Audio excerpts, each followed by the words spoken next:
En fait, coopération, ce mot-là, il vient du latin chrétien.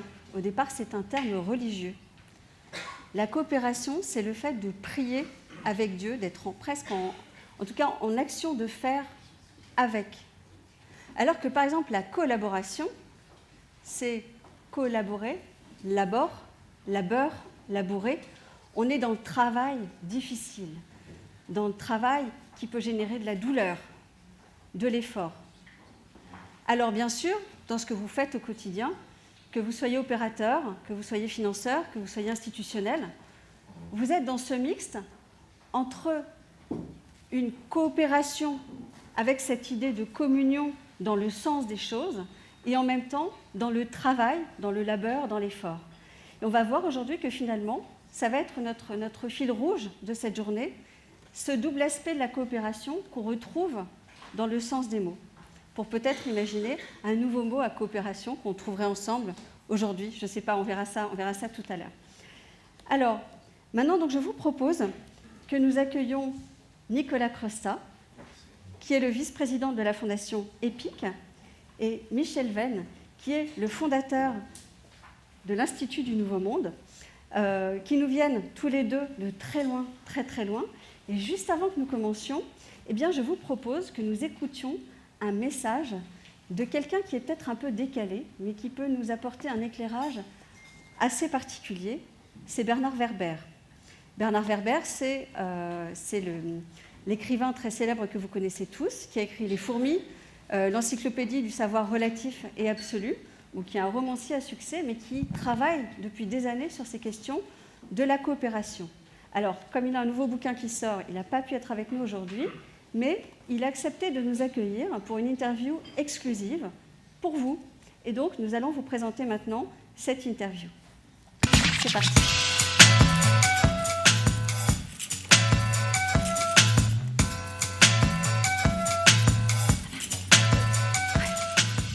Pour moi, l'idéal de coopération est issu de mes observations de la nature et, comme par hasard, de l'observation des fourmis. Quand j'ai commencé, alors que j'étais très jeune, à observer des fourmilières, je me suis aperçu que l'ensemble de la fourmilière fonctionnait en totale coopération, c'est-à-dire chacun s'intéresse à ce que le groupe réussisse dans son ensemble, et chacun est prêt à se sacrifier pour que le groupe réussisse. Et chacun aussi est dans le bonheur que le groupe soit heureux. Et cette écoute des autres qui existe dans la fourmilière m'a semblé une sorte d'objectif atteint pour l'humanité.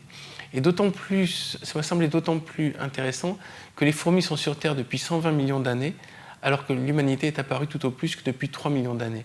C'est comme si, au bout de 120 millions d'années, les fourmis s'étaient aperçues que la meilleure manière de fonctionner en groupe était déjà en groupe, dans des cités et dans un esprit qui est chacun se préoccupe du bonheur général. Et cette coopération, sur le temps, a fini par donner une transformation physiologique, puisque les fourmis sont équipées d'un jabot social, c'est-à-dire qu'elles ont un deuxième estomac qui ne sert qu'à nourrir ceux qui ont faim. Donc il y a un estomac qui sert à digérer pour elles, c'est-à-dire pour servir l'individu, et un deuxième estomac qui sert à stocker la nourriture qu'elles vont régurgiter. On pourrait dire qu'elles vont vomir, mais enfin qu'elles vont permettre de nourrir les autres, tous ceux qui vont lui réclamer la nourriture. Donc elles sont déjà préparées physiologiquement à l'entraide.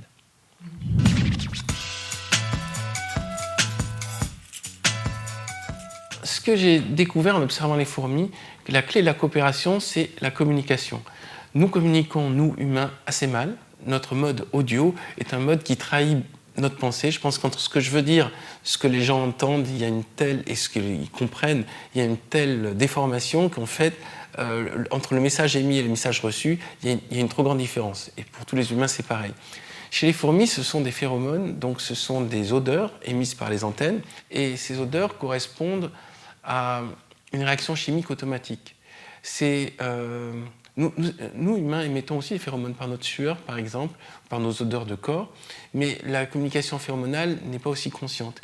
Donc il faudrait améliorer, pour inventer une meilleure manière de communiquer. Et pour inventer cette meilleure manière de communiquer, je pense qu'il faudrait déjà changer le vocabulaire, il faudrait changer notre manière de fonctionner dans le dialogue, peut-être en se regarder plus, s'écouter plus, être plus attentif. Et tout ça, c'est une évolution de l'espèce humaine dans le futur, peut-être dans 120 millions d'années, j'espère avant. Mais en tout cas, la clé du système de coopération des fourmis, c'est qu'elles communiquent en permanence et qu'elles communiquent de manière fidèle.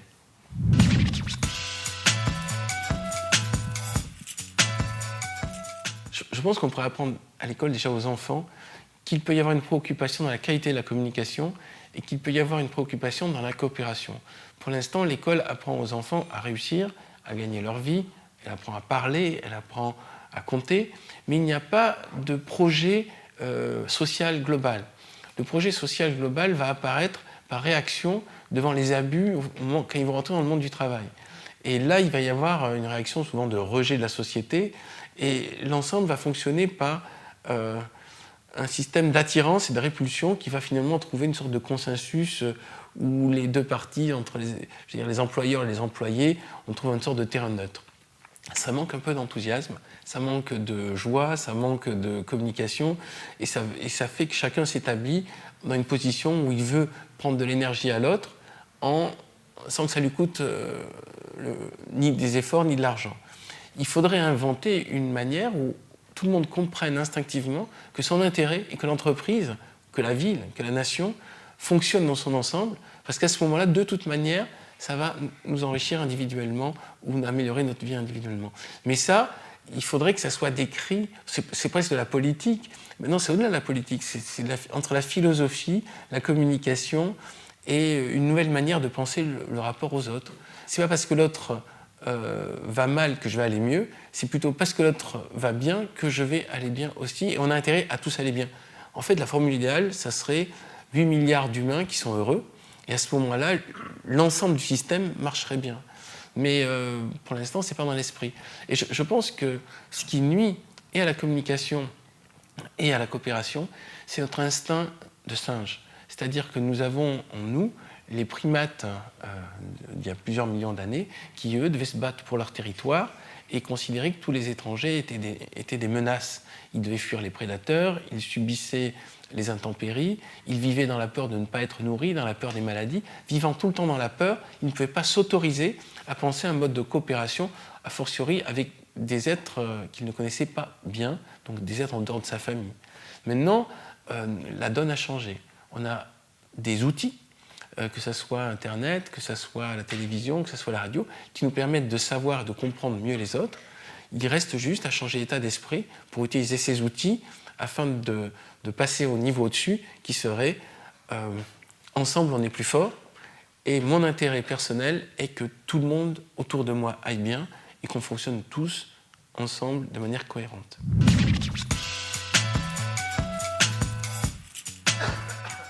Il y a un exemple encore plus fort de coopération réussie et d'intégration de la communication réussie, c'est notre propre corps. Les cellules de mon doigt ne sont pas jalouses des cellules de mon oreille. Ils ne se disent pas, l'humain dans lequel je fais partie s'occupe plus de nettoyer mes oreilles que de nettoyer mon doigt.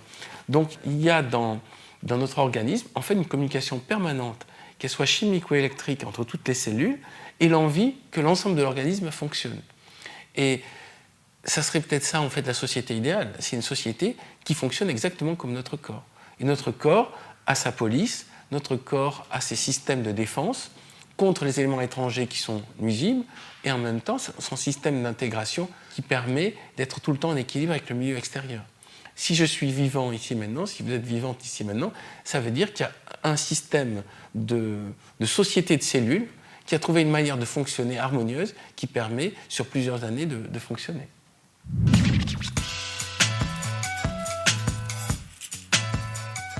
Dans une société idéale, selon moi, le système le plus optimal serait la réalisation à travers les autres.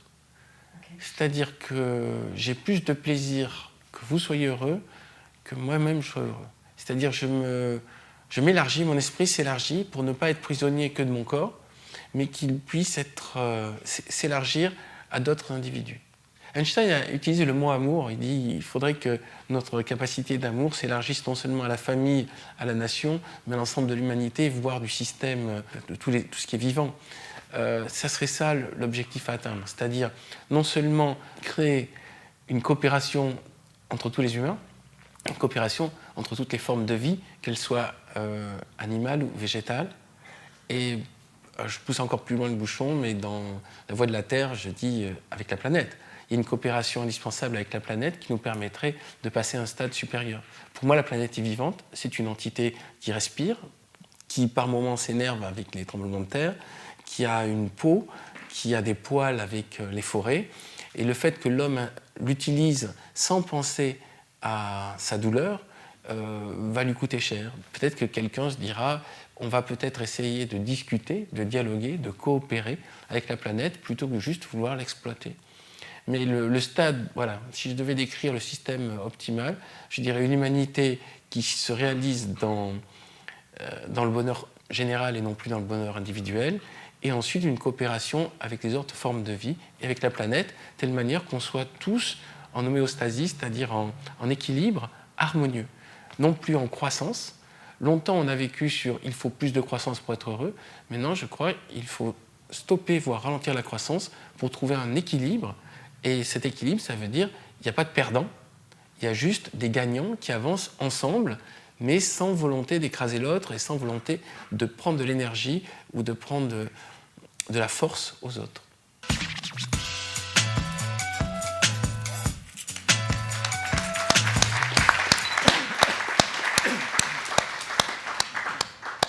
Voilà le message du sage, quelque part, de celui qui n'est pas forcément avec les mains dans le cambouis tous les jours, qui réfléchit, qui écrit, qui compare.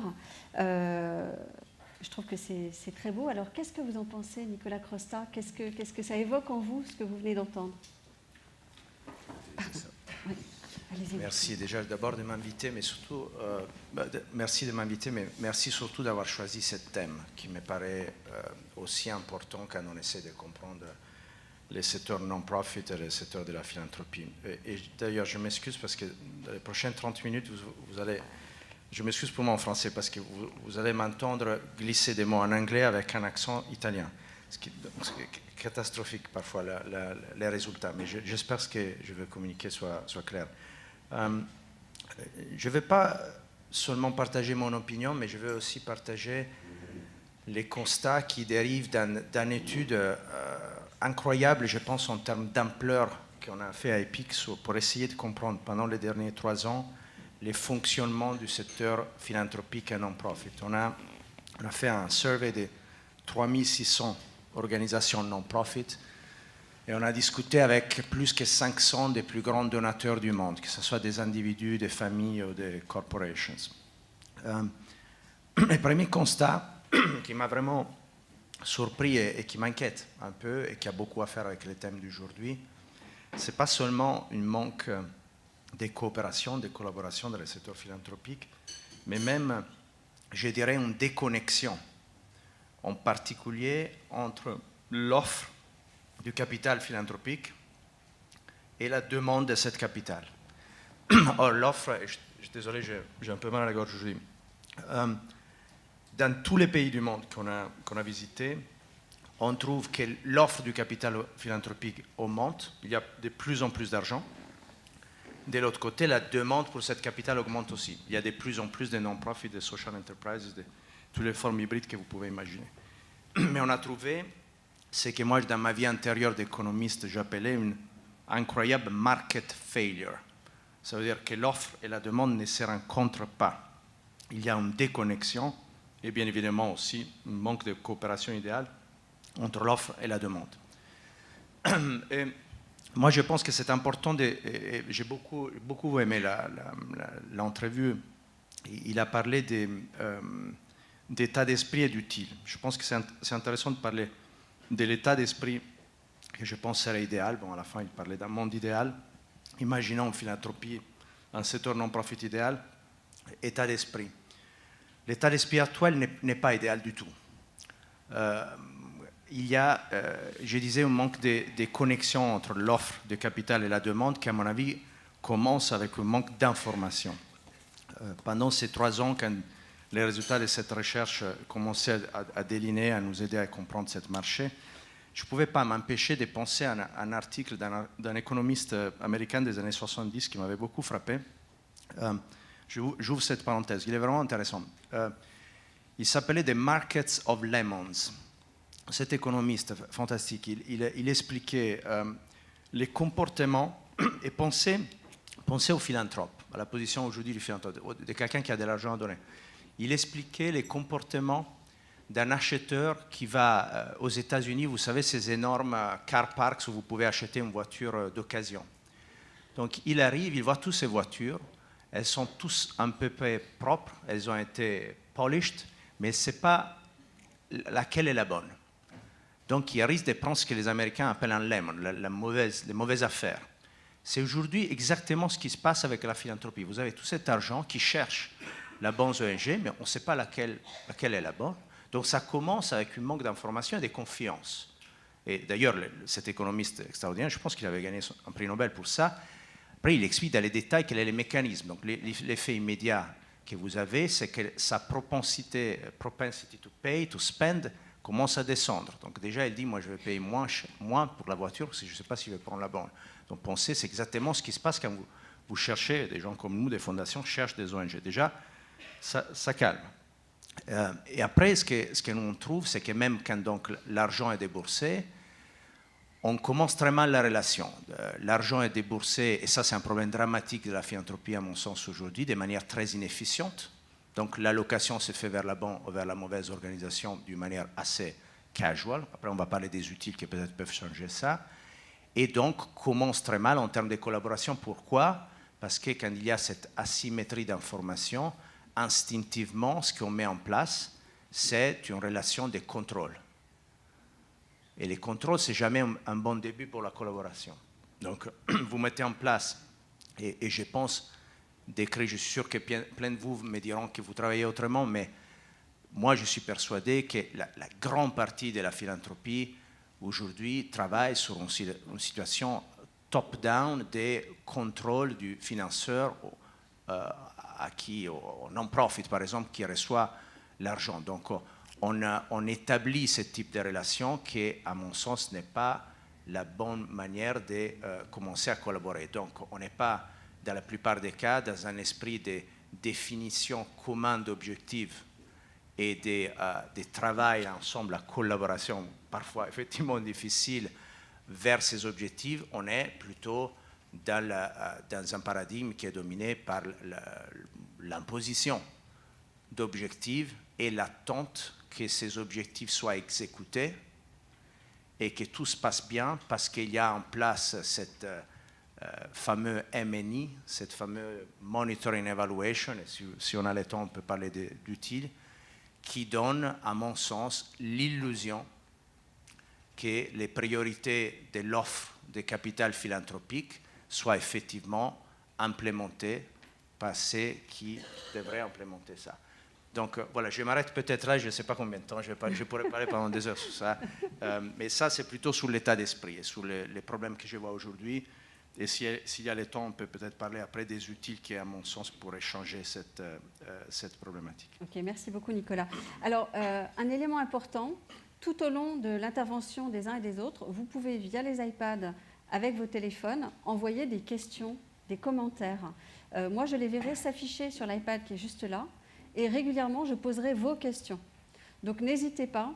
On a des personnes qui sont très précieuses, très riches d'expérience, de points de vue. On va les avoir peu de temps sur scène. Vous pourrez bien entendu en profiter aussi pendant les temps de pause, pendant les déjeuners, mais n'hésitez pas, l'iPad est là pour ça. On a Iris qui va au fur et à mesure me sélectionner les questions, en tout cas me les pousser, pour qu'on puisse aussi répondre à vos questions. À la fin de cette première table ronde, il y aura aussi un temps de questions avec les micros dans la salle. Donc pour ceux qui ne sont pas à l'aise avec l'outil, vous pourrez également poser vos questions avec un micro. Alors, Nicolas, par rapport à cette question de l'état d'esprit, je vois bien effectivement comment on passe de cette intention d'aide à finalement tomber dans des travers parce qu'on essaye d'utiliser des outils qui ne sont pas tout à fait pertinents. Est-ce que ça veut dire que cette définition de la coopération au départ, c'est une définition qui n'est pas tout à fait à égalité, mais où celui qui donne attend plus et plus en mesure d'attendre plus que celui qui reçoit? Est-ce que c'est ça l'idée? Est-ce que c'est une injonction quelque part très très forte de monitoring plus que de résultats concrets? Je ne sais pas comment... Vous voyez ce que je veux dire? Oui, absolument. Et d'ailleurs, moi, j'ai fait une bataille depuis des années à cette MNE, cette Monitoring and Evaluation. Vous savez, j'ai travaillé plusieurs années dans des grandes organisations. Les Nations Unies sont un bon exemple. J'ai passé 8 ans aux Nations Unies où on investissait des centaines de millions d'euros dans des projets de développement et où on avait l'illusion de savoir ce qui se passait avec cet argent. Et l'illusion était basée sur l'utilisation, d'ailleurs très chère, de ces outils de monitoring et évaluation qui n'étaient rien d'autre qu'une imposition d'objectifs, d'indicateurs, après avec tous les langages techniques qu'on peut utiliser pour abélir ça, et avec, bien évidemment, une relation qui n'a rien à voir avec la coopération. Je t'impose des objectifs, je te donne de l'argent, et surtout, je veux seulement avoir de bonnes nouvelles de ce mécanisme de monitoring. Donc, et franchement, beaucoup de fondations aujourd'hui, moi je jette la paix un peu aux Nations Unies, mais je pense que c'est un problème pas seulement là-bas. Moi, j'avais écrit un article une fois où je décrivais le monitoring comme la good news machine. C'est une machine qui est utilisée pour produire des bonnes nouvelles. Combien de donateurs vous connaissez qui ont envie de savoir vraiment l'impact de leur argent? Vraiment. Qui sont prêts à avoir des mauvaises nouvelles. Qui sont prêts à savoir que parfois leur argent a servi à rien. Combien vous en connaissez? Moi, je n'en connais pas beaucoup. Donc, les systèmes actuels se basent sur cette sorte d'illusion et après, on peut mettre en place tous ces systèmes qui ont l'air très sophistiqués, mais où l'idée, l'approche et l'état d'esprit, pour reprendre le langage de tout à l'heure, n'est pas honnête, ce n'est pas un vrai esprit de collaboration, d'aller vraiment ensemble vers des objectifs en acceptant toutes les difficultés et tous les problèmes qu'on peut avoir. Donc, il y a un vrai problème, et ici, je veux faire la connexion entre l'état d'esprit et les outils, parce qu'après, il ne faut pas rester sur il faut être constructif dans tout ça. Moi, je pense qu'aujourd'hui, on a la possibilité de repenser cette relation entre ceux qui ont le capital philanthropique et ceux qui sont sur le terrain à faire le travail. Et donc, arriver à mettre en place des outils qui créent véritablement une coopération. Et j'insiste beaucoup sur la question du monitoring parce que ça me paraît la clé de la question, parce qu'à la fin, c'est le mécanisme à travers duquel on communique et on parle des résultats. Une expression que j'aime utiliser, c'était le titre aussi d'un article que j'avais écrit à un certain moment. J'avais écrit cet article que mes anciens collègues des Nations Unies avaient détesté. Ça s'appelait Goodbye MNE, Goodbye Monitoring Evaluation. Et il faut savoir que c'est une grande industrie quand même. Hello Monitoring and Collaboration, MNC. Donc l'idée, c'était oublions cet acronyme horrible. D'ailleurs, monitoring et évaluation, c'est des choses complètement différentes. Moi, je ne sais pas qui a eu l'idée de les mettre ensemble, parce qu'après, on en parle comme si c'était une seule. Ce sont des choses complètement différentes. Mais bon, en tout cas, monitoring and collaboration, qu'est-ce que ça veut dire, monitoring and collaboration? Ça veut dire on fixe des objectifs ensemble et on met en place des mécanismes de collaboration et des partages d'informations où la confiance a et doit jouer un rôle fondamental. Donc, on n'est plus dans une situation, dans un état d'esprit de contrôle top-down, mais on est dans un état d'esprit de partage des connaissances, bonnes ou mauvaises. Nicolas, alors j'ai deux questions qui vont dans le sens peut-être de précision de ce que vous dites. En quoi le monitoring et le suivi de l'impact d'une organisation peuvent-ils être des outils de coopération? Et il y en a une autre qui est liée, qui est le contrôle tue la coopération, certes, mais l'évaluation est nécessaire. Donc peut-être, effectivement, affiner. Je vois bien que dans les outils que vous développez, il y a cette idée, il y a la confiance, mais on est aussi finalement dans une évaluation permanente par la remontée, quasiment en temps réel, de ce qui se passe sur le terrain. C'est bien ça? Non, absolument. Moi, ce que je propose pour être très pragmatique, et c'est un peu ce qu'on essaie de faire à EPIC pour repenser cette relation entre offre et demande de capital philanthropique, moi, je pense qu'il faut mettre en place 3 choses. La première vient encore avant les débuts de la collaboration, de l'utilisation de l'argent, etc. C'est des processus de sélection, de due diligence, comme on dit à l'anglaise, très rigoureux. C'est très important de commencer par là. Pourquoi? Parce que la confiance de laquelle je parle est possible seulement si on a pris le temps de choisir son partenaire. Parce que la confiance se construit en ce moment-là. Je trouve les bons partenaires. Et donc, j'établis un capital de confiance en ce moment-là qui me permettra de travailler d'une certaine manière. Si je donne l'argent à droite à gauche sans avoir fait ce travail, c'est difficile après d'avoir la confiance. Les monitoring, on les met en place, donc appelons-le monitoring and collaboration, avec l'idée, par exemple, là je parle des questions très concrètes, on arrête avec cette idée que les financeurs viennent et imposent des objectifs ou des indicateurs. Ça n'existe pas. Et on sait très bien que la symétrie d'information fait que les ONG qui est sur le terrain sait vraiment ce qu'il faut faire. Ce n'est pas une bonne idée d'imposer des objectifs ou des indicateurs, mais c'est la pratique la plus commune. Donc, c'est comme ça que déjà on doit construire une relation différente. Fondamental dans cette relation de monitoring donc collaborative, c'est l'acceptation que les choses puissent aller mal. Ça, c'est fondamental. Parce que les problèmes, c'est que du moment où vous demandez à quelqu'un de l'information et si quelqu'un sait qu'en gros va perdre l'argent s'il y a des mauvaises nouvelles, ben là c'est fini, la collaboration, l'honnêteté, le trust est fini. Donc il faut le penser de cette manière-là. Et puis très pragmatiquement, je pense que ce qu'on discute ici aujourd'hui est lié aussi à la question de comment on donne l'argent, donc à la forme qu'on choisit pour donner l'argent. Ma fondation et moi personnellement, on mène un peu une bataille contre les financements de projets et en faveur du financement non fléché, je pense que ça s'appelle en France. Donc l'idée, c'est de dire, une fois qu'on est dans un esprit collaboratif, il faut avoir le courage de donner l'argent non fléché et multi-year aussi.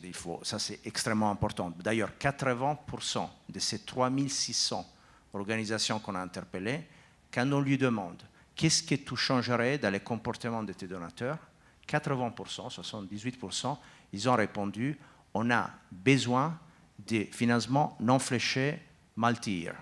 C'est intéressant quand même. On ne peut pas ignorer ça. On peut pas ignorer ça.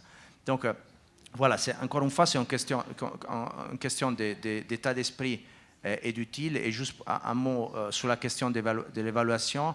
Quand on parle, par exemple, de cette forme de financement qui est non fléché, là encore, je m'excuse si j'utilise l'expression anglaise, mais moi, je dis toujours unrestricted ne veut pas dire unaccountable.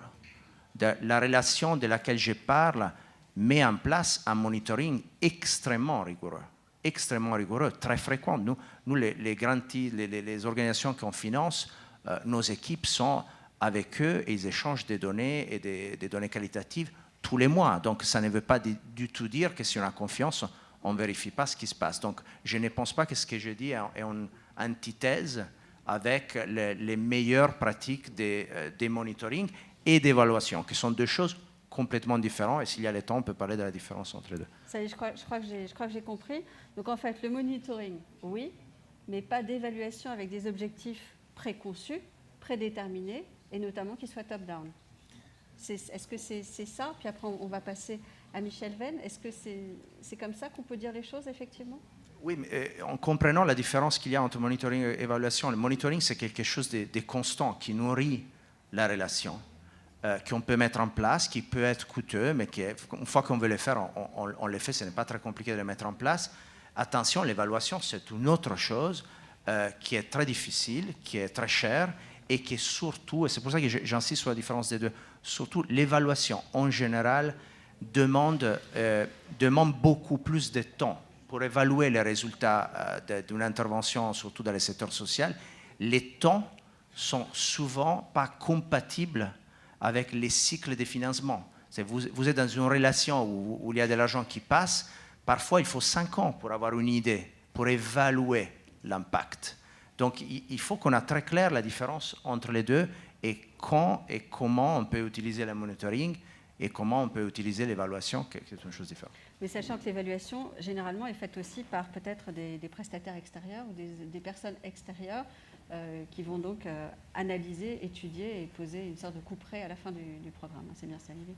Et ça, c'est une autre chose que j'étais impressionné parce que, encore une fois, moi je trouve ça incroyable que dans ce secteur, on ne fait pas attention à la différence entre une évaluation interne et une évaluation externe.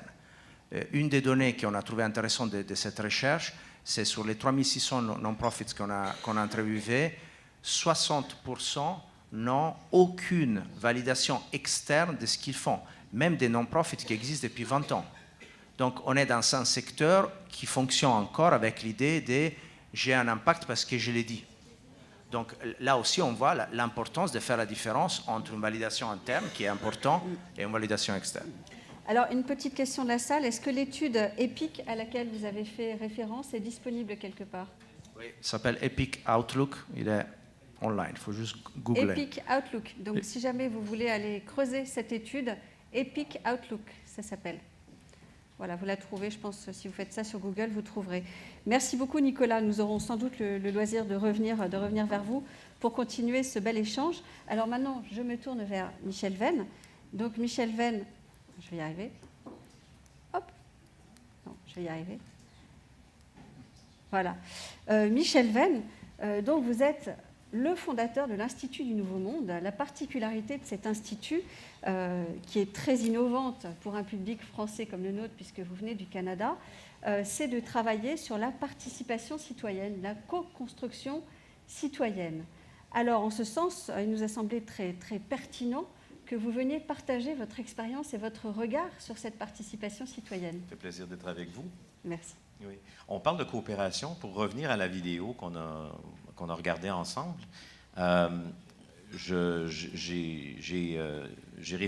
fait, la vidéo m'a fait réagir. Je me suis demandé quel est l'ingrédient principal d'une coopération réussie. Et avec l'expérience des 15 dernières années à l'Institut du Nouveau Monde, j'en suis venu à conclure que l'ingrédient principal, c'est de créer entre les gens qui veulent coopérer le plus d'égalité possible.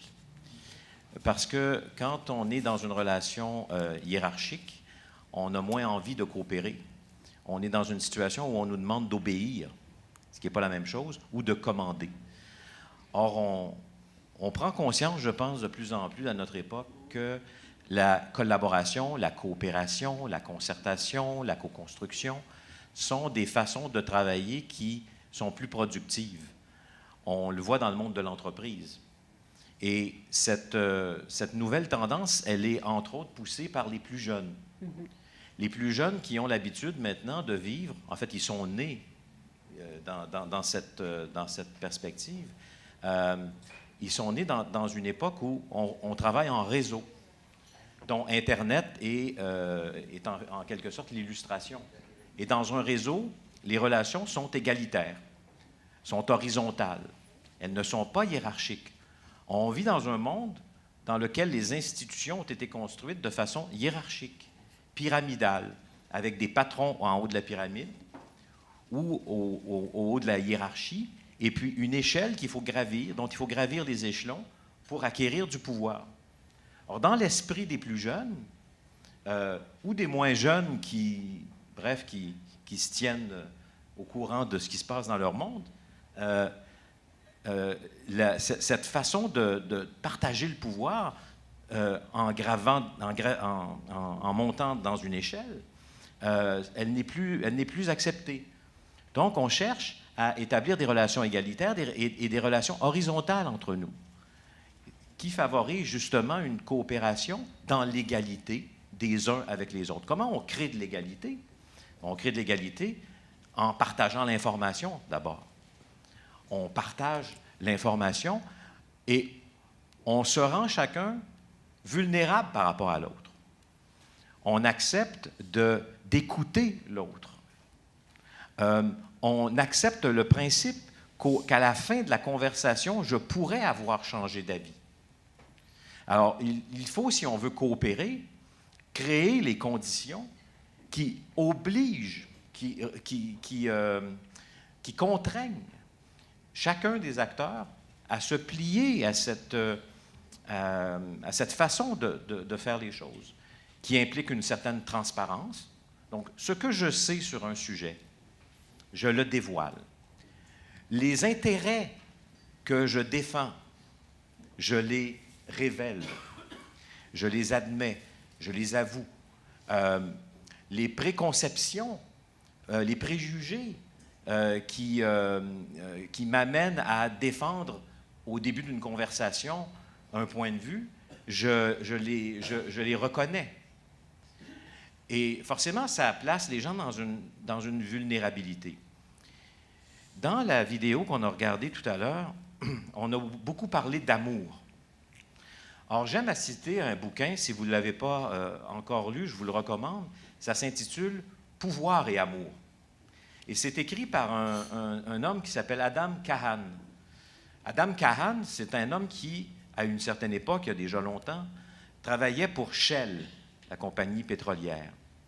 Et son travail consistait à examiner les environnements politiques, sociaux, économiques dans des pays un peu partout dans le monde pour informer l'entreprise sur la meilleure façon de développer ses marchés et d'aller donc, j'allais dire, bon, certains disent explorer le potentiel pétrolifère dans certaines régions. Il y en a qui disent piller les ressources pétrolières dans certaines régions, peu importe. Mais bref, et au bout d'un moment, il s'est rendu compte que la meilleure façon de comprendre un environnement, c'était de discuter avec les gens. Alors, il s'est mis à travailler à des processus de collaboration. Et l'un des processus de collaboration, de coopération qu'il a animé, c'est un processus qui s'est déroulé à Montfleur, en Afrique du Sud, après la fin de l'apartheid, qui réunissait tous ceux qui, dans les années précédentes, avaient envie de s'entretuer, pour les amener à définir ensemble quelle serait l'Afrique du Sud de demain. Et à partir, il a donc amorcé avec un processus comme celui-ci, donc avec des gens qui se méfiaient les uns des autres et qui, certains avaient été emprisonnés par d'autres qui étaient assis à la même table dans les années précédentes. Et il a donc amené ces gens-là à discuter ensemble, à réfléchir ensemble à ce qu'ils pourraient faire ensemble, décider ensemble, pour que, dans l'avenir, le pays soit différent. Et il a, pendant 30 années par la suite, 20 ans, 30 ans par la suite, et animé des processus comme ceux-ci. Et dans son livre « Pouvoir et amour », il tire les leçons de cette expérience. Et l'une des leçons qu'il tire de cette expérience, c'est que l'amour ne suffit pas. Pourquoi? Parce qu'il n'y a pas que l'amour dans la vie. Bon, vous allez me dire, il y a la haine, c'est le contraire, mais allons pas aussi loin. Il y a le pouvoir. Et lorsque, dans un processus de coopération, on fait semblant qu'il n'y a plus de relation de pouvoir, on échoue. C'est la conclusion de son expérience à M. Kahan. Il nous dit, oui, il faut l'amour, parce que sans l'amour, évidemment ici l'amour, c'est un terme utilisé de manière générique pour illustrer ce qu'on veut dire par l'ouverture à l'autre, par la confiance qu'on fait dans l'autre, qu'on fait, la façon dont on a d'être empathique. Alors, toutes ces qualités dont on est très fiers dans les mouvements dans lesquels nous œuvrons, on en a besoin parce que sans amour, on ne peut pas s'ouvrir à l'autre. Mais le pouvoir est toujours présent. Et sans pouvoir, sans prendre en compte le fait que dans une relation, il y a aussi du pouvoir, le pouvoir, c'est la volonté d'une personne de modeler le résultat d'un processus. C'est de gagner, c'est d'avoir raison, c'est de pouvoir réaliser l'aspiration qui vous motive. Et nous sommes tous et toutes motivés par cette idée de réussir, de convaincre. D'ailleurs, je viens d'utiliser un mot, j'aurais dû dire persuader, parce que convaincre, ça veut dire vaincre ensemble.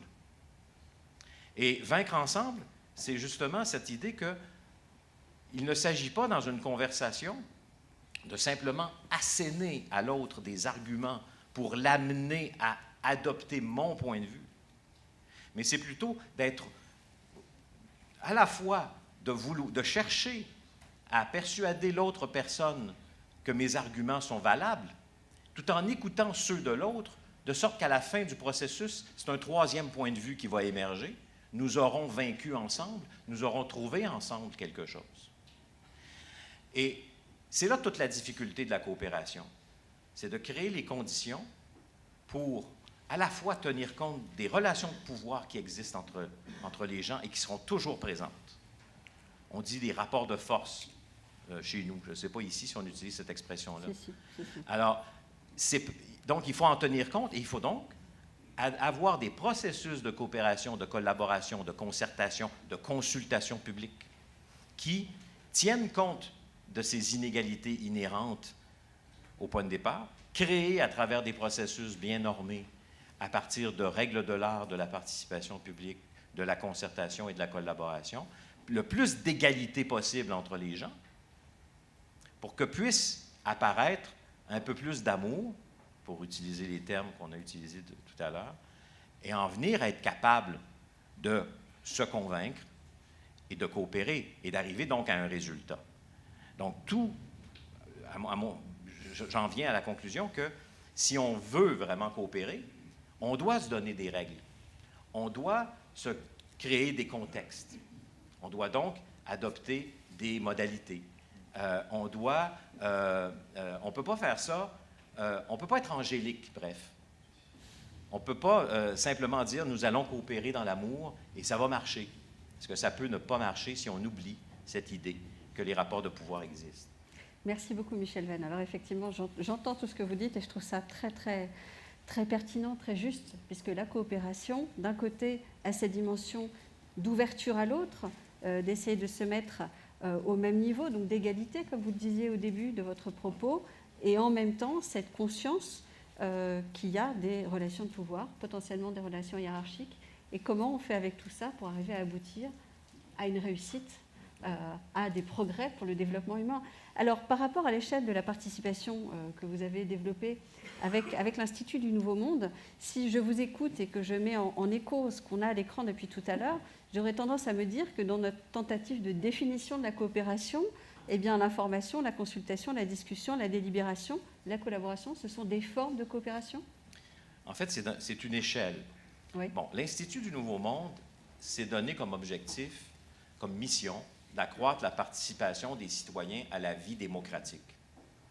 Et donc, c'est d'amener les citoyens au-delà d'une coopération qui est essentielle dans toute société, mais qui relève davantage de ce qu'on appelle dans la littérature scientifique la participation sociale, donc l'entraide, le bénévolat, l'activisme, le militantisme pour différentes causes. Alors, il y a différentes façons de participer à la société, au sein d'associations, de mouvements, et ainsi de suite. Donc, au-delà de ce type de participation, qui a une influence sur la société dans laquelle nous voulons vivre, parce que je suis persuadé que tous les gens dans la salle qui sont impliqués dans différents mouvements, vous faites ça parce que vous voulez améliorer le monde dans lequel vous vivez, contribuer à améliorer ce monde-là. Que des gens, justement, comme le disait M. Bellon tout à l'heure, puissent développer leur potentiel, que toute personne puisse avoir la possibilité de développer son potentiel. Alors, on a des objectifs comme ça, et on le fait dans l'action. Mais au-delà de ces actions que l'on fait, souvent localement ou dans certains secteurs, bien, il y a comme au-dessus de tout ça, le pouvoir politique.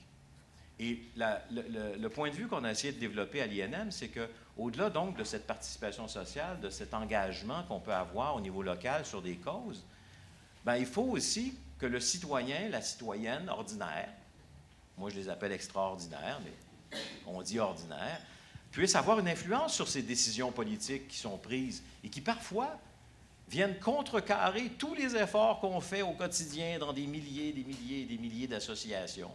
Parce qu'on vient de changer une règle du jeu, une règle fiscale qui vient élargir les inégalités de revenus dans notre société, ou alors une nouvelle loi qui vient empêcher certaines actions. Alors, on a essayé de développer des méthodologies pour favoriser la participation des citoyens à cette vie démocratique. Alors, les citoyens peuvent participer à la vie démocratique en allant voter. Mais est-ce qu'il y a quelque chose de plus, comment je dirais, d'aussi peu, comment je dirais, engageant que de mettre un bulletin de vote dans une boîte de scrutin? Remarquez que dans certains pays où on vient d'acquérir la démocratie, c'est majeur. Chez nous aussi, c'est important. Mais un vote dans une boîte, c'est un geste qui a des conséquences, mais qui n'implique guère de coopération. Ce sont des milliers de gestes isolés qui, additionnés à la fin du scrutin, nous permettent d'identifier là où les personnes qui vont gouverner pendant les prochaines années. Ça ne veut pas dire que parce qu'on a mis notre bulletin dans une urne, on est d'accord avec tout ce que cette personne-là a pu dire pendant la campagne électorale. Alors, on s'est créé dans nos systèmes démocratiques un peu l'illusion que la représentation allait régler tous les problèmes. On délègue à 400 personnes au Parlement le soin de décider à notre place. Alors, la démocratie, je reviens à ce que je disais tout à l'heure, dans une société qui fonctionne de plus en plus en réseau, dans des relations égalitaires et non plus en hiérarchie, la démocratie ne peut plus être réduite à l'élection d'un certain nombre de représentants. Il faut donc qu'entre les élections, les citoyens et les citoyennes puissent être appelés à participer à la conversation qui mène aux décisions. Et pour ça, il y a différents mécanismes qui ont été mis en place. En général, un gouvernement va se contenter des mécanismes qui sont au bas de l'échelle de la participation. Cette échelle de la participation, elle a été inventée la première fois dans les années 60 par une urbaniste américaine qui s'appelle Sherry Arnstein. Et c'est une échelle de participation qu'elle a créée, qu'elle a inventée dans une publication pour expliquer que si on veut vraiment amener les citoyens à se prononcer sur la ville dans laquelle ils veulent vivre, il faut leur donner la parole, il faut leur donner du pouvoir dans le processus d'urbanisme. Et donc, cette échelle qu'elle a conçue commence avec l'information, et plus on monte dans l'échelle, plus le pouvoir que l'on confère aux citoyens est important. Et à la fin, en haut de l'échelle, on parle de partenariat, voire même de délégation de pouvoir vers les citoyens. Alors, à l'INM, on a adapté cette échelle-là, on l'a couchée. Alors, au lieu de grimper dans l'échelle, on se déplace de gauche à droite.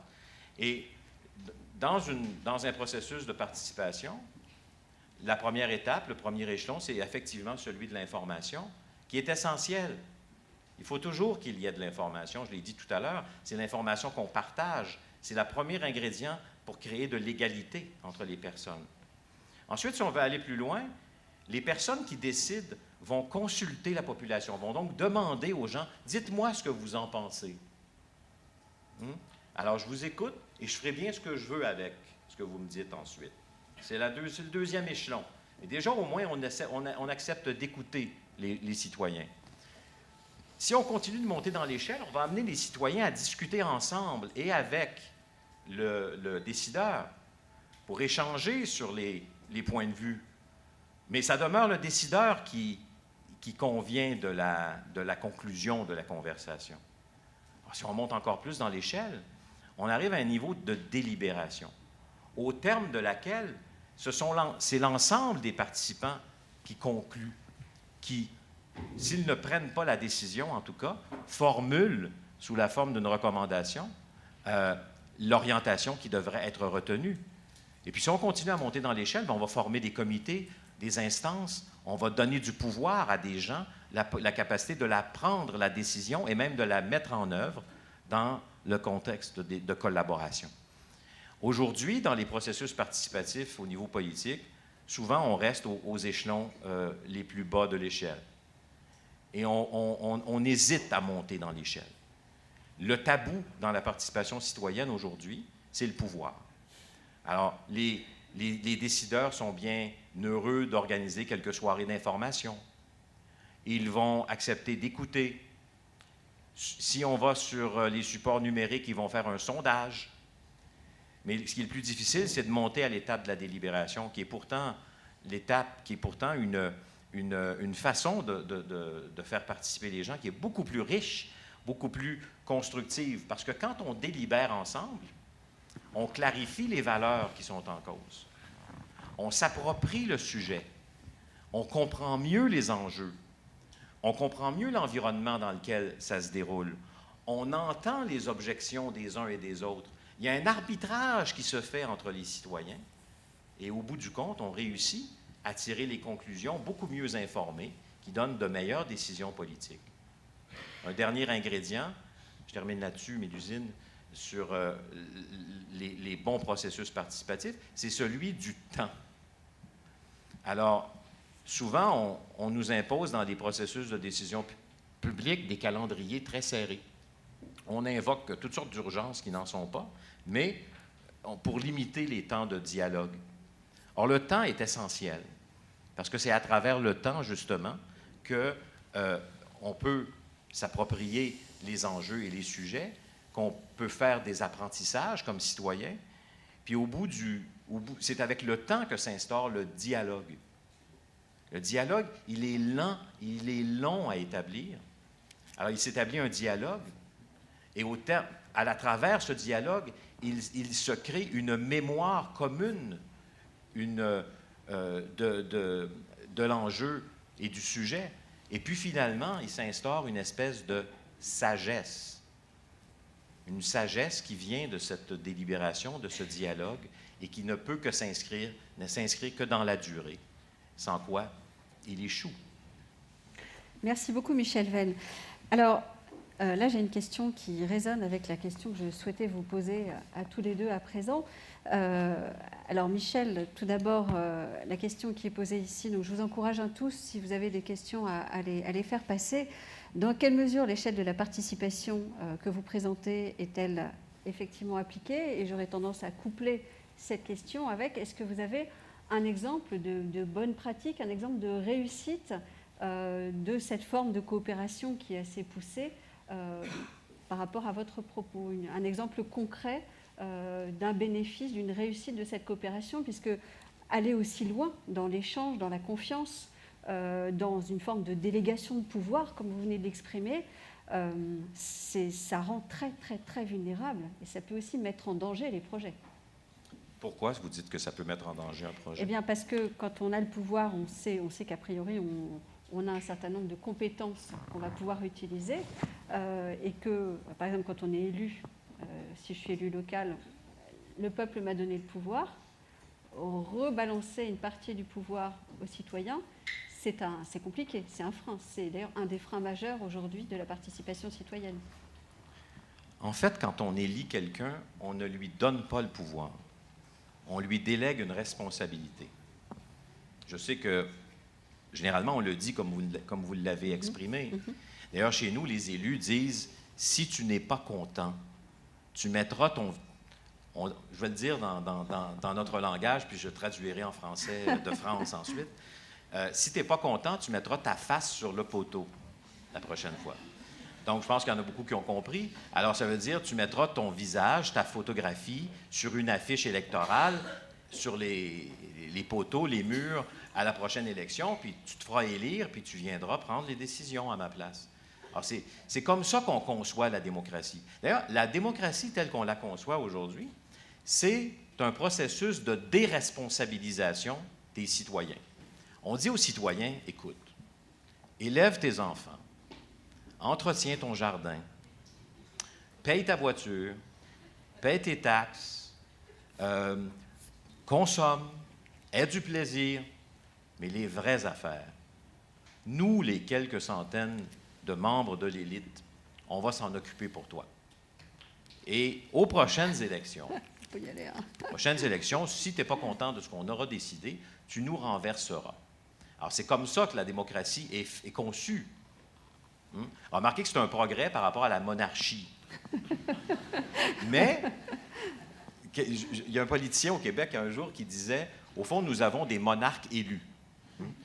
Alors, donc, les personnes qui se font élire, puis je respecte beaucoup les gens qui vont en politique et qui ont le courage, finalement, d'aller se présenter aux élections et d'être potentiellement victimes de toutes les critiques. Et Dieu sait si les critiques, il y en a face à nos gouvernants. Et la majorité d'entre eux vont en politique pour les bonnes raisons. Ils sont là pour servir leurs concitoyens, puis ils cherchent à prendre les meilleures décisions possibles. Moi, ce que je leur dis, c'est si tu veux prendre des bonnes décisions, pourquoi tu ne profites pas de l'intelligence, des compétences qu'il y a parmi tes concitoyens pour t'aider à prendre ces décisions-là? De toute façon, tu prends des décisions pour eux, en principe. Alors justement, Michel Venn, est-ce que vous avez un exemple concret de cette coopération réussie, participative, avec les citoyens et les politiques? Oui. en appliquant, là, ce que je vous ai montré, c'est l'échelle de la participation. Donc, on commence par l'information, puis on va jusqu'à la collaboration. Ensuite, il y a toute une série de règles du jeu qu'on applique dans des processus comme ceux-là. Et nous avons appliqué ce genre de processus-là avec au moins une centaine de municipalités au Québec avec lesquelles nous avons travaillé. Je donne seulement l'exemple de Saint-Bruno de Montarville, qui est une petite municipalité de 25 000 habitants au sud de Montréal. Alors, cette municipalité-là s'est débarrassée d'un maire qui était très autoritaire et qui avait pris des décisions, justement, qui allaient à l'encontre de ce que des consultations publiques avaient donné comme résultat. Bon, il a le droit. Évidemment, c'est lui qui détient légalement et constitutionnellement le pouvoir. Alors, il a pris des décisions qui concernaient l'aménagement de logements de luxe dans un parc. Alors, les gens voulaient garder le parc. Bon. Alors, bref, ils se sont débarrassés de lui, et il y a un nouveau maire qui est arrivé, il a dit, ben, on va travailler avec les citoyens.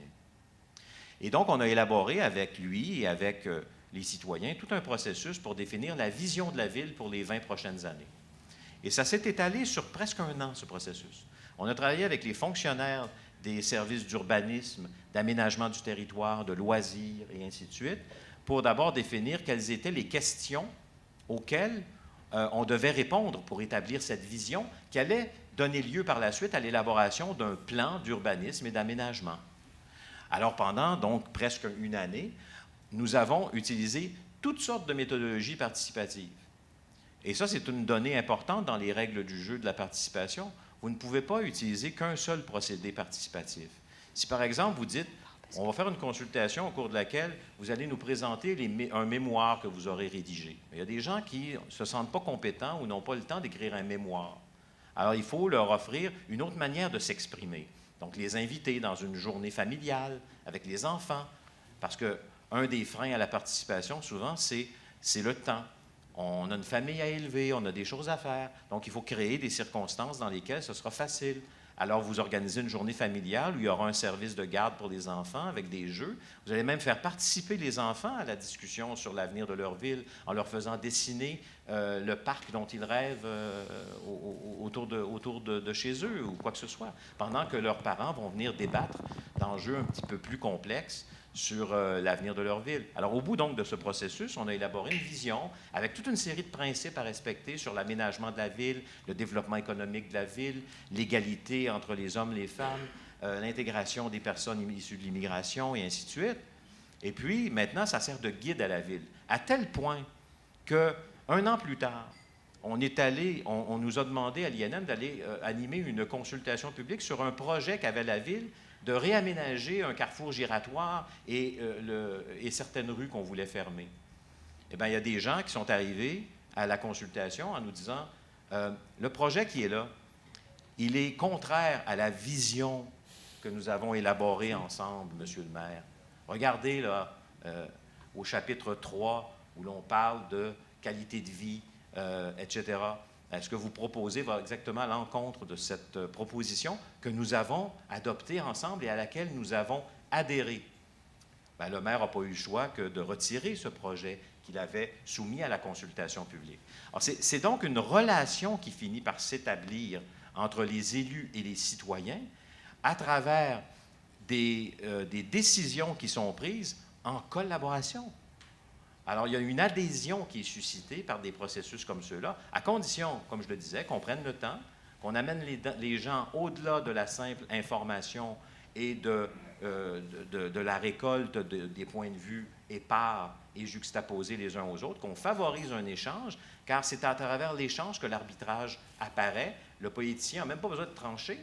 C'est la population qui tranche pas, en fait, mais qui se convainc, les gens vainquent ensemble et réussissent à établir quelque chose à quoi ils peuvent ensuite adhérer, se référer et mettre en œuvre. Merci beaucoup, Michel Veyne. Nicolas Crostat, par rapport à ce que vous avez présenté tout à l'heure, donc cette idée d'établir la confiance, une relation de suivi, mais sans avoir une relation top-down, mais vraiment de co-construction finalement.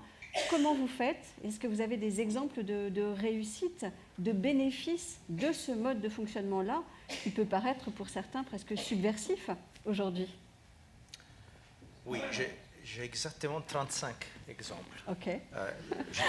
Je dis 35 pourquoi? Parce qu'on a chez EPIC cette idée des relations nouvelles entre financeurs et organisations qui va utiliser de l'argent, on essaie de la mettre en pratique. On la met en pratique pour l'instant avec 36 organisations et j'ai les éléments pour dire que ça a marché ça marche avec 35. On a eu un problème, peut-être on pourra parler de pourquoi il y a eu un problème, mais ça marche en fait. Et même personnellement, je vous avoue que je me rappelle qu'on a construit récemment cette fondation, quand tout le monde le sait, j'avais dit que j'aurais fait ce travail seulement si on le faisait comme ça. Okay. Donc des règles qu'on a dû mettre dans nos statuts, qui ont donné des dons non fléchés, multi-annuels, donc avec ce type, sinon ça ne m'intéressait pas. Et j'ai pris un risque, bien évidemment, parce qu'il y avait pas mal de gens qui disaient « don non fléché, tu ne donnes pas un projet exact, mais comment tu vas monitorer ça ?» Donc c'était un risque.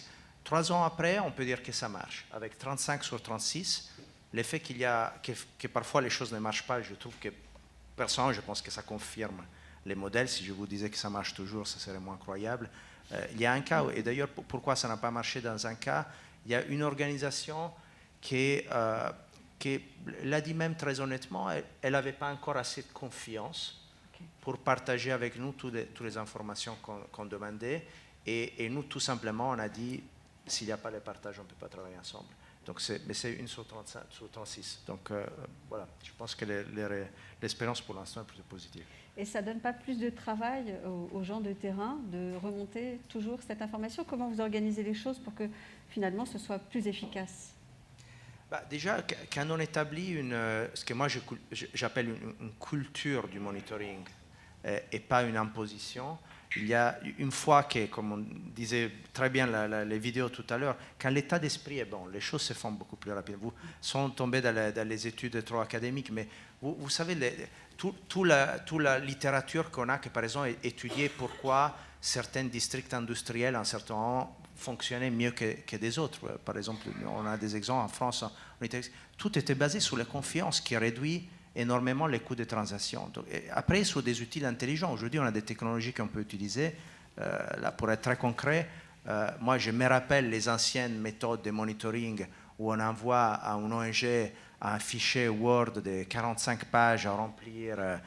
Aujourd'hui, on lui envoie un lien, il clique dessus et les partages d'informations, c'est un peu comme s'il recevait un billet d'avion. C'est fait d'une manière qui prend en compte aussi et qui respecte leur temps et qui essaye d'être efficient. Et ça me permet de dire une chose que je pense est important de rappeler. Je pense qu'on voulait aussi un peu terminer là-dessus, sur les limites de la collaboration. Parce que je trouve que c'est très cool, c'est très politiquement correct de parler de collaboration, mais il y a une grande limite. C'est que quand la collaboration ou la coopération devient un fin en soi-même, je pense que là, on rentre dans un territoire qui est pas très bon.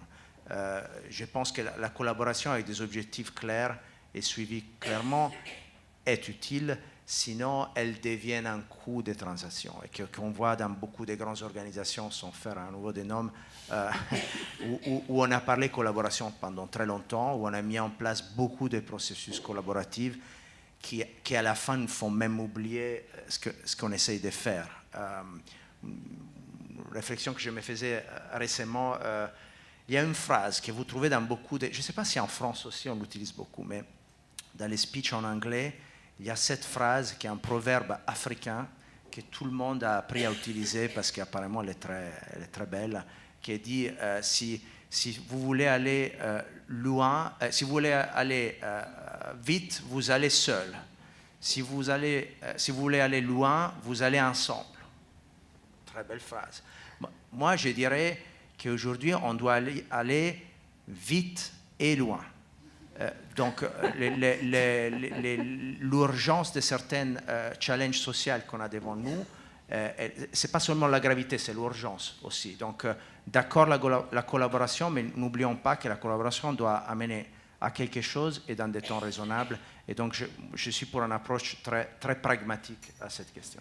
Merci beaucoup. Alors, j'invite Juliette Tournant à nous rejoindre.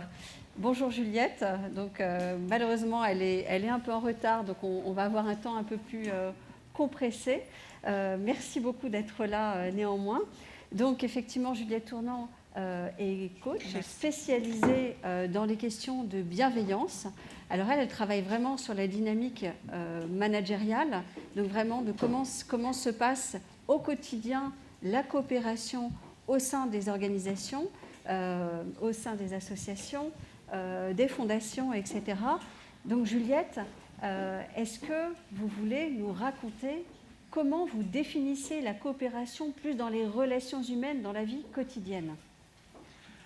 Alors, ma définition de la coopération, elle est très basique, hein, c'est le coopérer, c'est le opérer ensemble. Et à cet égard, la coopération, pour moi, c'est pas uniquement entre personnes qui font exactement la même chose ensemble. Une organisation, c'est un organisme vivant qui, comme tout le vivant, est concentriquement en respiration avec son entourage, de sorte qu'un individu a besoin de la coopération de ses proches, ses pairs, ceux qui font la même chose, mais aussi verticalement de leur management et de leurs collaborateurs. Et puis à un moment donné, le service a besoin de la coopération avec l'autre service, et même l'entreprise peut avoir besoin de la coopération avec une autre entreprise, cliente, fournisseur, voire concurrent. Et pour illustrer ce que j'entends par coopération, je peux vous raconter une histoire qui n'est pas dans le monde de l'entreprise, mais qui est pourtant dans celui de la performance. Le 1er décembre 1996, Arnaud Butch défend les couleurs de la France dans le 5e set du 5e match de la Coupe Davis. 5e set du 5e match, c'est le maximum théorique qui n'a jamais été atteint encore. Et là, il faut défendre, et on peut vraiment dire que Arnaud Butch défend parce qu'il est mené depuis le début de la rencontre. Alors, quand mené depuis le début de la rencontre à 6-7 sur son service, il a 3 balles de match contre lui, Arnaud comprend que c'est fini. C'est fini. En face, Niklas Skulti a pour lui la dynamique du match et le public, parce que nous sommes à Malmö, en Suède. Skulti est suédois, et la Suède, c'est le pays du tennis dans les années 90, c'est le pays de Borg, d'Edberg. Et lui, Arnaud, est tellement perclus de crampes qu'entre les poings, il se déplace à cloche-pied. Donc c'est terminé, c'est fini, il l'a compris. Et simplement, avant de servir une des 3 balles qui vont signer sa défaite, Arnaud cherche le regard de son capitaine, puis se redresse, serre, sauve une première balle, une deuxième, la troisième, égalise, 7-7, et à 18, devant un public médusé, Arnaud Butch remporte la Coupe Davis. Que s'est-il passé ? Alors Sun Tzu, la pensée la plus solide sur l'art de construire les victoires, 28 siècles de durée, un respect planétaire, écrivait que pour réussir, il faut ajouter aux forces régulières les forces extraordinaires. Et les forces extraordinaires, c'est mystérieux, ça ne se voit pas, ça ne se voit pas plus que ce qui s'est passé à la bascule du match, quand le regard de Butch a croisé celui de son capitaine, peut-être. Alors le capitaine, ce jour-là, c'était Yannick Noah. Et pour Noah aussi, le match était plié. Il était déjà en train de réfléchir à ce qu'il allait changer dans l'entraînement pour que l'équipe puisse aller au bout et emporter enfin le trophée. Enfin, réemporter le trophée, puisqu'il avait déjà gagné. Un capitaine ordinaire, quand il sait que le match est plié, déjà, il a... À moins que... Allez, vas-y, il mette la pression sur son joueur. Et ce jour-là, Noah a la force extraordinaire de ne pas se décourager, ne pas se détourner, ne pas mettre la pression sur son joueur, mais de lire une question dans le regard plein de désarroi d'Arnaud Butch, qui n'était pas un immense joueur de simple. Et la question de Butch était: comment est-ce qu'on se tient quand on s'apprête à faire perdre son équipe? C'est une question dans la finesse, hein, c'est pas, et Noah capte ça, et sa réponse, ça a été de lui claquer son plus beau sourire pour lui dire « On est avec toi, tu t'es bien battu, tu peux mourir debout ». Et c'est de ça que Butch s'est nourri. C'est ça qui a donné des ailes à Butch, qui lui a donné l'énergie, le moral de ces 3 aces qu'il a alignés, parce qu'il ne jouait plus pour lui, il ne jouait plus tout seul, il ne défendait plus, il jouait pour Noah, pour les gars de l'équipe, pour sa femme, pour son fils. Son monde s'était agrandi, il jouait en coopération avec. Eh bien, ces forces extraordinaires, c'est les forces de la coopération. La force de la coopération verticale entre Noah et Butch, où Noah lit où d'abord Butch ose aller chercher le regard de son capitaine, au lieu de se dire « je m'en sortirai mieux tout seul », où Noah lit la question dans le regard de Butch, il répond debout, avec le sourire qui permet de le faire, et où Butch transforme le sourire de son capitaine en une victoire pour toute l'équipe. Alors, on dit souvent que 1 + 1 = 3. Ce jour-là, c'était 1 + 1 = l'infini bonheur d'une Coupe Davis à partager. Et la beauté de l'histoire, c'est qu'elle ne s'arrête pas tout à fait là, puisque c'était le dernier jour de la carrière d'Edberg, suédois, bien sûr, qui était présent, bien sûr, puisque son équipe jouait, et que Noah a pris Edberg sur ses épaules et a fait un tour d'honneur avec Edberg sur ses épaules. Et qu'est-ce qu'il faisait? Il avait en face, officiellement, objectivement, un concurrent que la période Borg nous avait appris à considérer comme même un ennemi à haïr. Et là, Noah renverse tout. Et qu'est-ce qu'il fait? Il fait grandir l'amour de son sport et du coup le désir des jeunes sportifs pour le tennis et puis du public. Voilà, la coopération, c'est ça.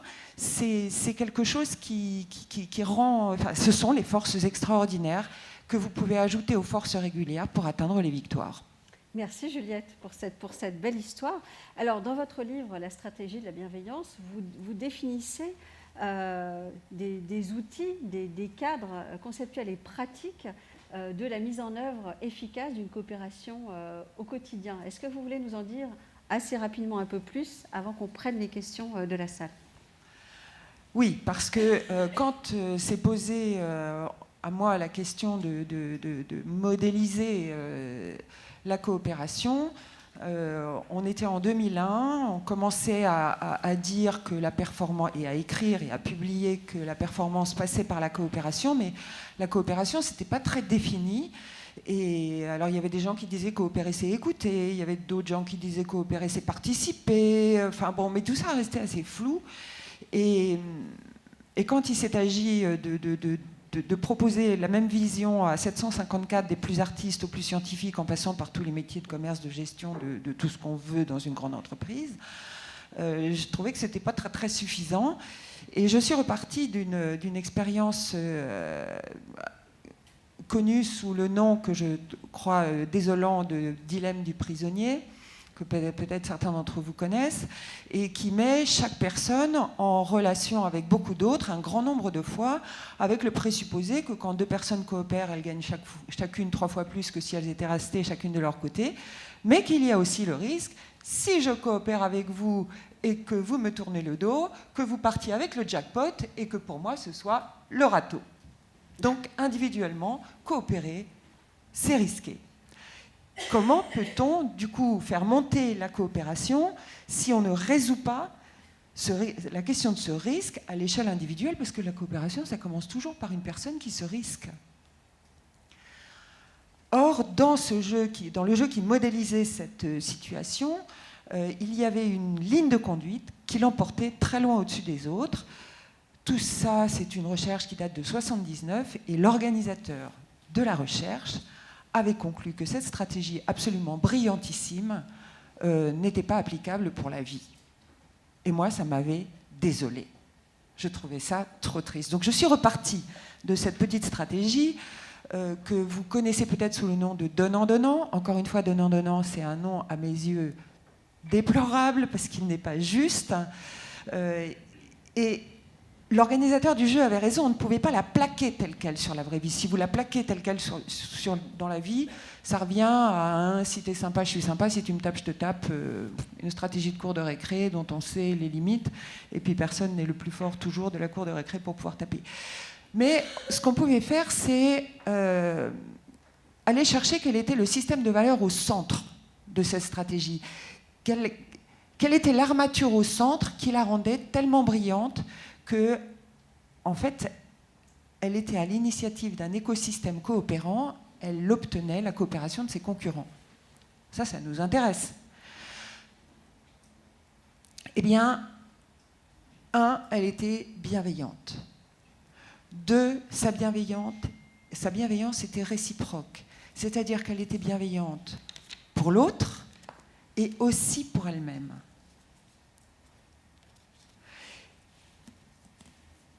Et si vous craignez que tout ça nous embarque dans quelque chose d'un peu mièvre, elle avait une troisième force qui était sa clarté. Elle était donc bienveillante,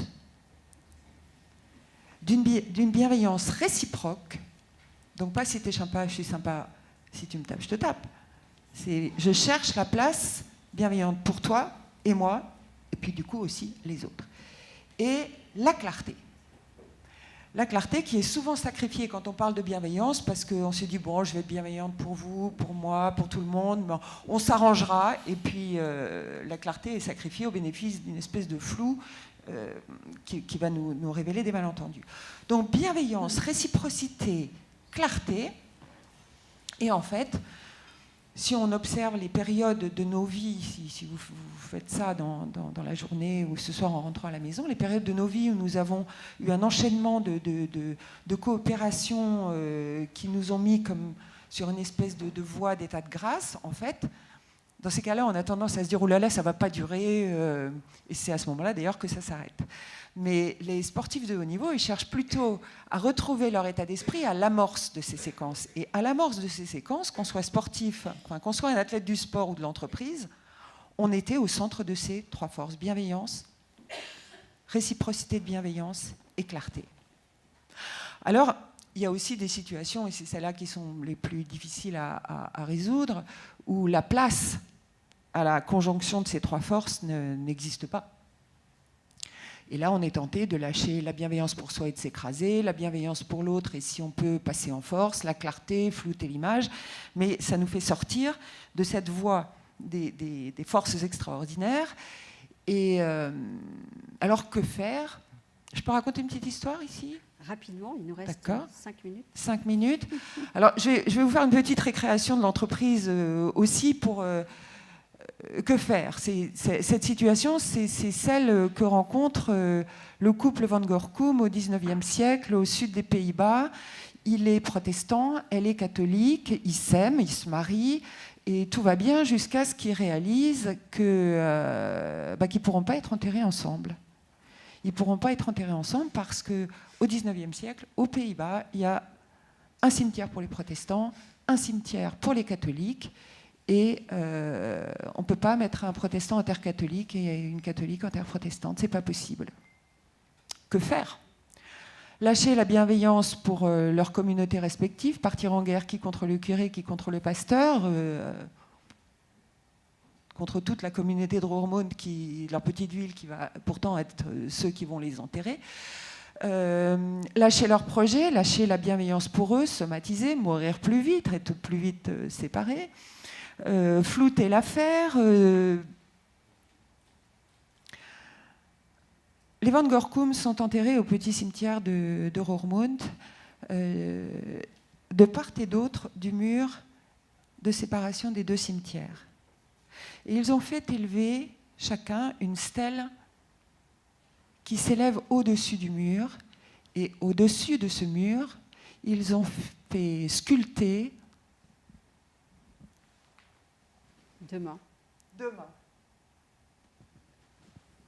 deux mains serrées par-dessus le mur et qui illustrent leur amour. Eh bien, les Van Gorkum ont trouvé une solution parfaitement bienveillante, parfaitement claire, et d'une bienveillance pour eux autant que pour leurs 2 communautés.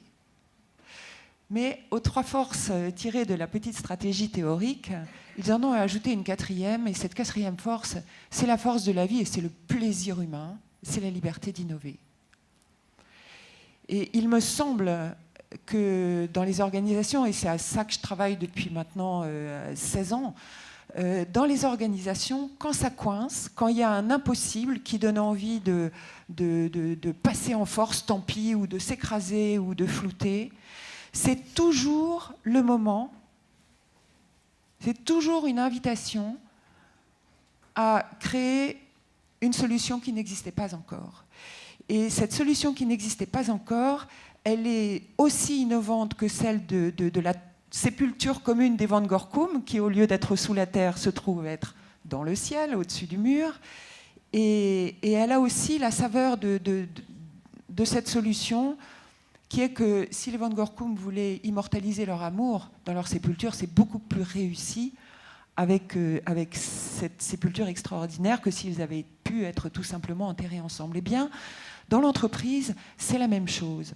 Dans les organisations, quand un problème se pose et que le seul moyen de trouver une solution bienveillante pour l'un, l'autre et les autres, c'est d'ouvrir la porte à la liberté d'innover, alors le plus souvent, peut-être 35 fois sur 36, pour reprendre vos calculs, vos comptes, c'est pour une solution qui est encore meilleure que si le problème ne s'était pas posé, de sorte que les problèmes deviennent des tremplins, en fait.